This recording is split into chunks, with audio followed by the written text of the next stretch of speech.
Welcome back to the channel, guys. Today I have a special one for you. 2021 C8 Corvette supercharged with our 1,000 horsepower package. What makes it even better is that the customer flew in town to take a look at it.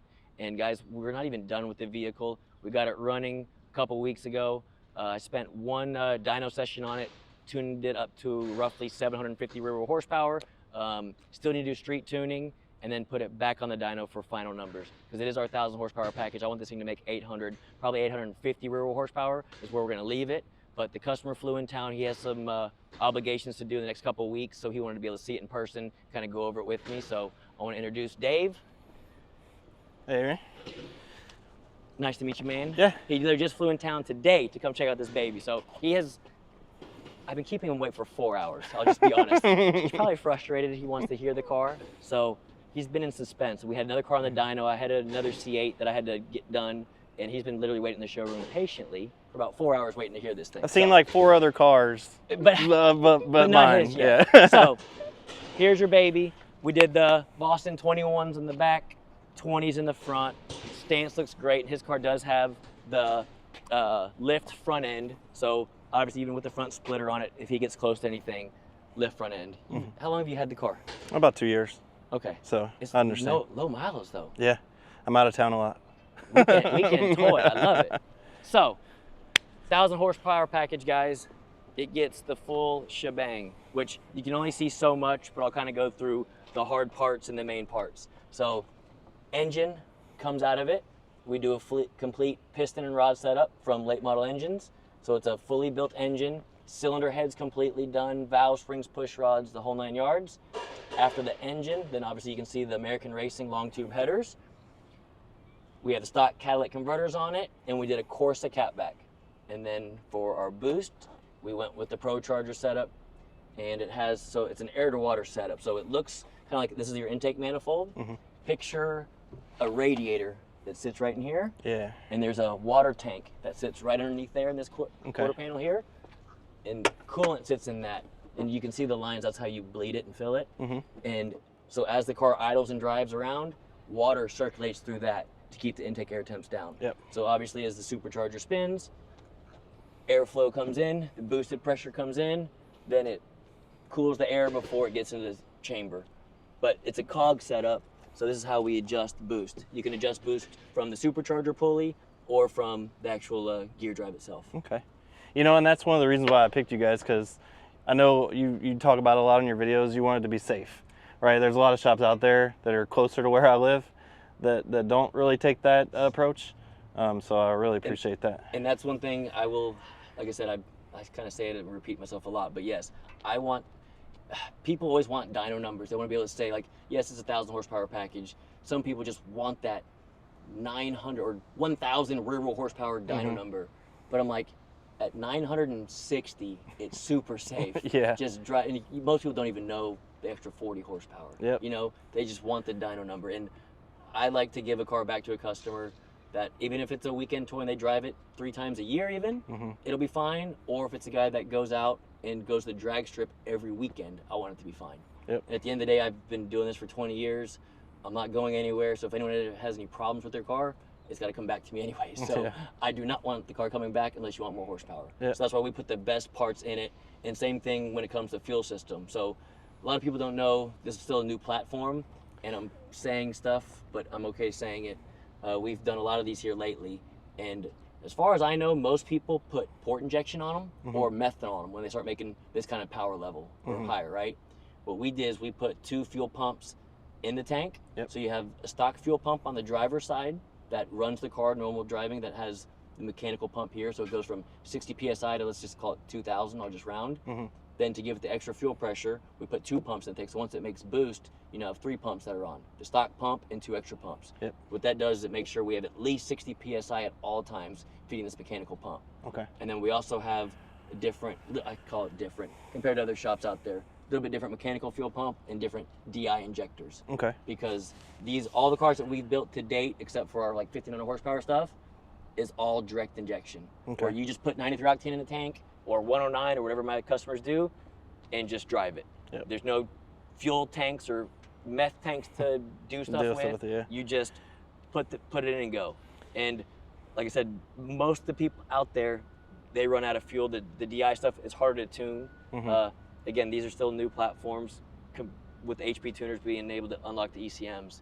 And as far as I know, we've made the most horsepower, whether it's turboed or supercharged with direct injection only, let alone with port injection all the as other well. stuff. Yeah. To me, your average guy, I mean, would you want an extra tank in the back to fill? Like, not really. To me, it's just one more thing to go wrong, right? Yep. Now, don't get me wrong. Once we hit a certain level, like if you wanted E85 on it, and that's so what we're gonna do is, now I can tell the world, we're just gonna max this out when it comes to the fuel system. Yeah. Like the engine's good for 1,500 horsepower. It's already maxed out. Yeah. The clutch that we put in it, which I didn't talk about, is good. That's Same the Datsun clutch, one, right? Yep. Same clutch that's in our 1,200 horsepower 8-second car that we did, right? Yep. So you have all the best stuff. The limiting factor will be the direct injection that I'm talking about. So the last one, like the highest one that we did, made 890 or something like that. That was on race gas, not 93. So we can keep yours, 800, 850 rear wheel horsepower, safe, fun car to drive. And that's with the 93 and the additive, right? Yes, sir. Okay. Yep. All right. Yep. And now, again, so the boost level, we kept this boost level, yours turned down just a little bit compared to the other one that we did. But again, it's for safety. The other customer was okay running 109 all the time. Yeah. And for you, I wanted you to run 93. And if you know you're going to be hammering on it, then you just put a little fuel additive in it just to keep it safe. And mainly that's for me, I'm weird when it comes to this stuff. Just if you know you're going to go race the hell out of it, it's just extra precaution. I'm super safe. You probably can get away with not running it. I just want to tell you that. Yeah, and like I said a minute ago, that's the reason, one of the reasons that drew me, because I talked to you and several other shops, I won't name them, but that was a distinguishing factor basically, is your approach to dealing with the safety. 1,000 horsepower is not doing you any good when it's parts of the engine right behind it on the side of the road, right? Or if it's in the shop longer than then you get to enjoy it. Trust me, we've done several race car type stuff that breaks. I mean, stuff's gonna happen. It's just gonna break. But it's no fun when the car's at the shop longer than you're getting to enjoy it. In a car like this, we've made it bulletproof per se as much as we possibly could. Now again, shit can still go wrong. Like I say, it's never gonna break, but we did everything that we possibly could. So again, awesome, right man. now I'm excited. Yeah, the boost level's at a good amount. I won't say how much it is on camera, but I'll tell you off camera what it made and then what it's gonna make when we final stuff. Awesome, man. Awesome. What else was there? Yeah, we did the clutch, motor. I mean, headers. It's got everything. So yeah, so if you did want more, let's just say we do stop at, I'll call it 800 rear wheel horsepower now. If you wanted more, then next thing to be would be, let's put on like E85 or race gas only, but E85, then we could do like a port injection setup without having an extra tank, and it would still, the fuel system you have would be able to support it. All we have to do is put an extra set of injectors right here, some port injectors. Then I have another controller that they just come on when it makes boost. And with E85, then you can make 1,000 rear wheel horsepower, which is like 1,200 something flywheel. Yeah, nothing like that in Alabama. Like I said, but get used to this first. I promise you, man, the few that I've driven, for your average guy, more than enough. Unless you're a competitive person that's trying to set some record or try to beat the track to be the quickest guy in that town. You know. But I'm sure I'm already going to be that just with this setup. Where you live, you probably will be fine. But to be honest, I've never driven it yet, so let's go for a test drive. All right, man. You good? Yeah. Cool.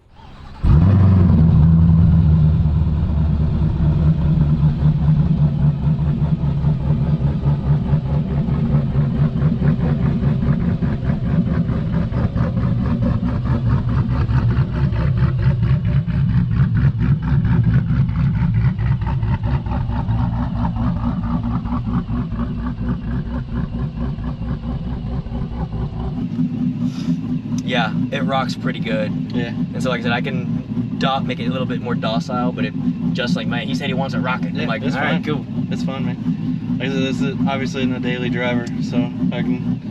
Dude, I want it to be fun. It's sick, dude. It's fun. So you pull into a car meet sounding like this, be like, what the hell? There's not many C8s in the world that have camshafts in them yet. You know, that's what's cool as shit. And so like, I mean, I got more money in this than a Z06 right now, but this is more unique. After a while, everybody will have a Z06. And it will kill a Z06. So that's like what we had to do with our other, like this package obviously will kill a Z06, but even like our stage 1 like turbo package that we did, I had to make it so, in my opinion, it has to be able to beat a Z06. Yeah. You know what I mean, for the money.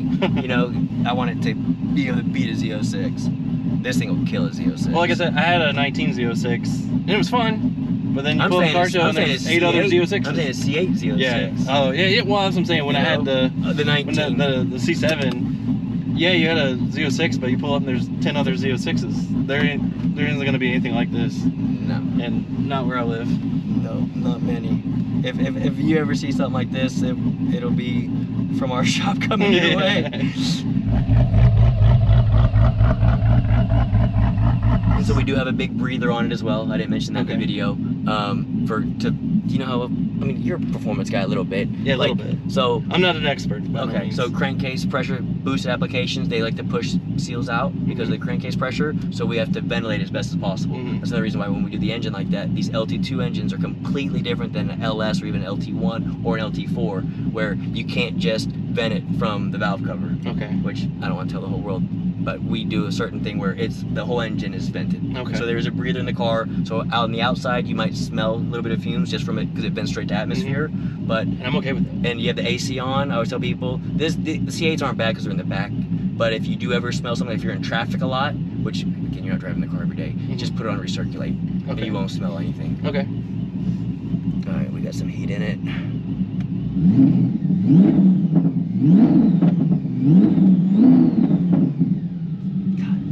I'm sick.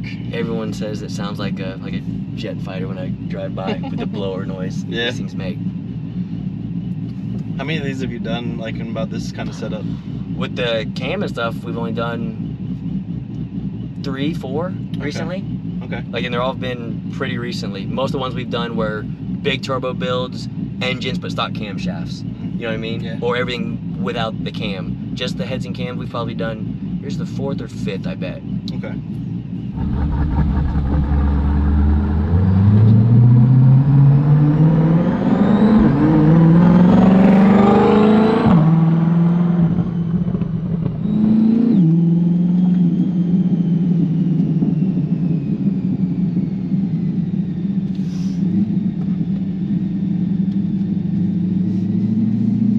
Track mode, as you know, holds the gears really long, right? Yeah. So I always do that when I'm like racing it, or like I said, pulling into a parking lot. You want to hear the downshifts a lot. If not, just sport mode, and it upshifts quite a bit.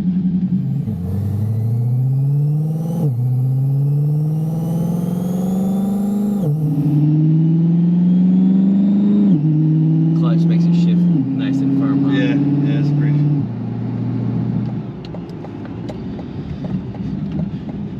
You guys are like magicians, man. This thing's sick. I'll drive it normal for now.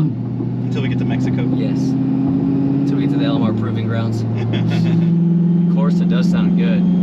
Yeah. The last Dude, it sounded amazing when you pulled up right there. I've heard like 5 or 6 other cars today. And I might be biased, but I like this one.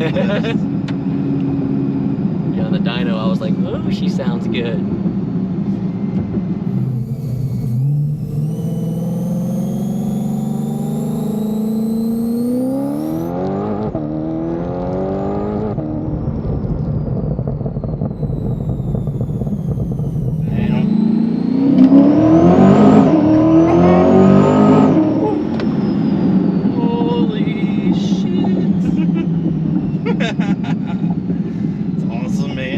Sick or what? And that was from like 3,500 RPMs. If you can get this thing like 4,500 and just hit it, oh, she's gonna go good. Yeah, I mean, that's what, like, from stock, it was always good at the bottom end, but once you got to the top, it kind of died off. These cars are good 1st through 4th, up to about, like I said, to me, I'll tell you the exact number, 110 miles an hour. Yeah. They're good. Anything over 110, when they go into 5th gear, they gotta have more horsepower to get them to pull. That thing right there felt pretty damn good. I'm actually gonna pull over here and stop and save that, if you don't mind. Yeah. But yeah, so like we stepped it, I was only at 3,500 RPMs when I rolled into it. But look how beautiful this looked, at least for me. So which line are you looking at? The red line. Okay. So that's our RPM. I'm looking just for the clutch reason. See how it goes straight up and straight back down and back up? These cars, the clutch is the main issue, which I've told people a million times on all my videos. The clutch just because we can't tune the transmissions yet, right? So on like a 19 Z06, I could tell it, give it more shift pressure, give it more clutch pressure, whatever, or a torque converter, like have it give it more pressure. Well, these we can't do that yet, right? So we have to put the good clutch in it, and then for me as a tuner, I have to give it a certain number that it has to see above. I'm not gonna say the number, but then it'll actually give it enough line pressure and clutch pressure to make it shift like that. If I don't, because again, there's other things to do. The throttle bodies will close in these cars. These cars are pretty hard to tune. This line will go right here, and then the clutch, it flares and then grabs. And it comes up, flares and then grabs. So for the first pull, seeing that you that's just do a it good, straight down, that's good sign. Good sign. This clutch is great. But that's why, again, you spend the money on the good clutch. That's what I tell the other people. Just do it once and be done with it. First trip deal. Check the, so the injector, so remember I said like the DI is, okay.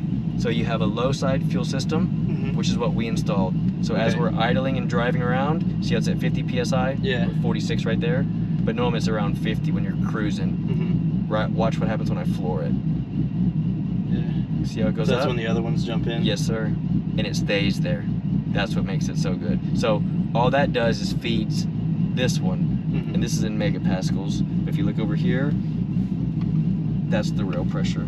See how high it is? Oh yeah. I don't want to say the one that's highlighted in blue? Yes, or sir. Right underneath it? Yes, okay. this one. That's what actual is. Gotcha. So what happens is if this one drops, like let's say if we were flooring it and it did drop to like 30, this won't be able to keep up. Yeah. So then this one drops. So then when that one drops, you lose all horsepower. Yep, you lose all horsepower. So we do everything we can to keep this one happy.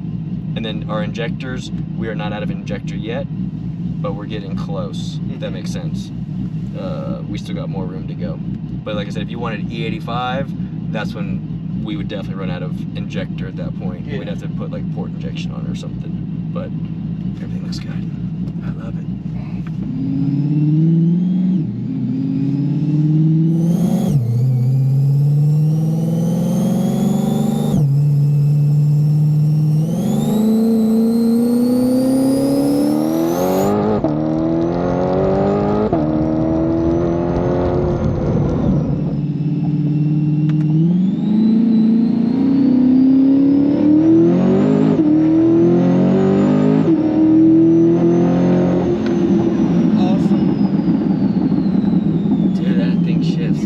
Money too. Yep. It rolls as soon as I stab it. Awesome. We need more room. We need...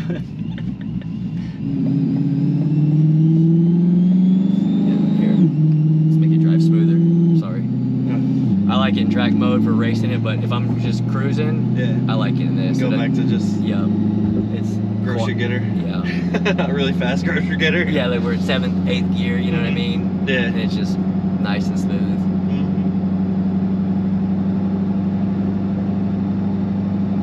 I mean, I'm excited, man. It's amazing what you do with these things. I appreciate it. And it's cool, like that's where I hate to say, I get off to getting the newest platform and R&D in it and just making it, the different packages and making, like that's where I love to do. That's why I'm so sad that they say that they're gonna stop making these cars one day. I'm gonna be so pissed. Yeah. But they're so much fun. I don't know if you saw, like, where Ford, I was actually on the plane ride out here today. I was reading where Ford was, it was an article about Ford saying they're gonna keep the Mustang, keep the V8 and all that. And I hope so. I feel like even if they do stop, let's say, I feel like it's gonna come back around. Yeah. I feel like there's gonna be a time when, I don't know. Yeah. That makes sense? Yeah. I feel like in that's where this will be retro. Yeah. And we're doing retro. Yes. In 2040. Yeah. Like I said, being in this sport mode, just you can still floor it and do what you want. It just drives a higher gear.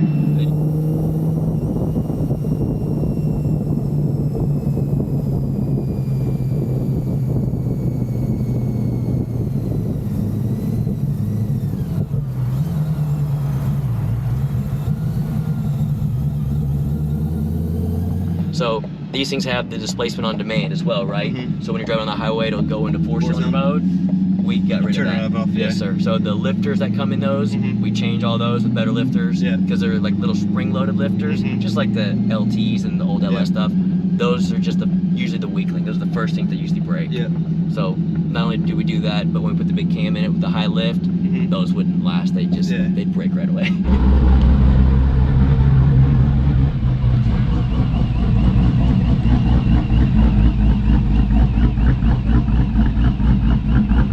Roads weren't so wet. There's another road we can go longer. I'm sorry I didn't get to go. Oh, Are you good with that? Yeah, I'm good, man. Sure? I'm good. Okay. Good. All right, cool. As long as you're happy, man. Yep. Yeah, man. I couldn't be happier. Good. And know that I still got more to do. Like, yeah. I mean, it does drive freaking great, but I'm gonna get it even better, believe it or not. There's a few things I want to do, like come to a stop. I still want to mess with.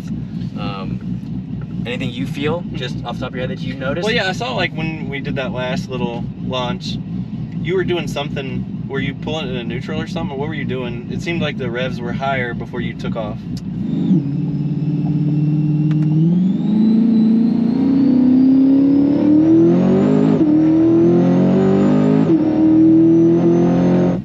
So what I did is, so in drive, yeah, like when we're driving in track mode, I downshifted it. Okay, is that what that's all it was? Okay. Yep. But it didn't even sound like a downshift though, because it was like steady. It was probably, yeah, it's probably because like. it just had, so it probably just went into third gear, and I just tapped it right back into second. But know that when you do that, like if it's in drive and you downshift it, it will only hold that gear for like 5 to, I don't know the exact numbers, like 5 seconds, and then it will automatically upshift again. Go back. So if someone pulls up next to you, it's just nice to hit it, like if you're in 6th gear, get it down into third, and then just within 5 seconds just floor it. I've done that. I know it. I know with the feel of what you're talking about. Like you can drop it down, or or you just floor it and it'll downshift for you. But for a centrifugal blower car, if you're racing someone like that knows what they're doing with their car, if you just floored it, and if I was racing you in a car that I was driving yours, and we're both doing the same thing, if I'm in my right RPM, which I'd be at 4,500 and whatever gear I'm in, by the time I hear you downshift, I'm already gonna be a car length ahead of you. Okay. If that makes sense. The time it takes for this thing to downshift and then go, you might as well just downshift first. Yes. So second or two before. Yeah, you can either leave it in drive and just manually do it and hold 5 seconds and then floor it, or you could put it in manual mode. That way it'll hold it for as long as you want in third gear, and then when you floor it, if you can, depending on how you concentrate, you could flip it into drive as you're flooring it. Yeah. If you don't want to manually hit it every time, right? Okay. I got it. That was really the only thing I noticed. Yeah, that's all I did. Is usually I'll do manual mode and do it, but do it yourself. I like just when customers in the car, I'll leave it in drive, downshift it, and then like I said, go within 5 seconds and just floor it. Okay. That's awesome, man. And the shakings, you like to idle? Yeah. Or, you could even do more. Okay.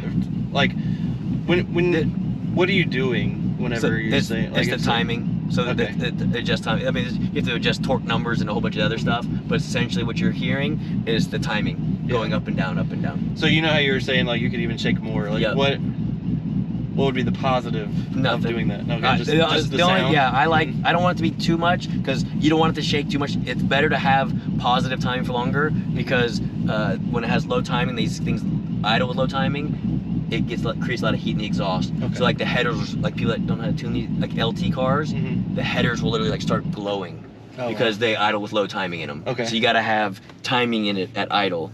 Like when we're sitting here like this, see how it goes up to this number? Yeah. And then that number. Okay. That number, then that number.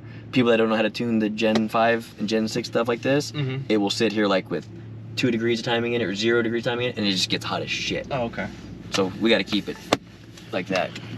But as long as you're happy, I'm happy. Yeah, man. And like I said, I literally only spent 1 night on the dyno with it. Yeah, so this was the first drive. First real test drive.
Thanks for watching this video, guys. If you're new to the channel, please hit that subscribe button. Give it a like if you liked it so far.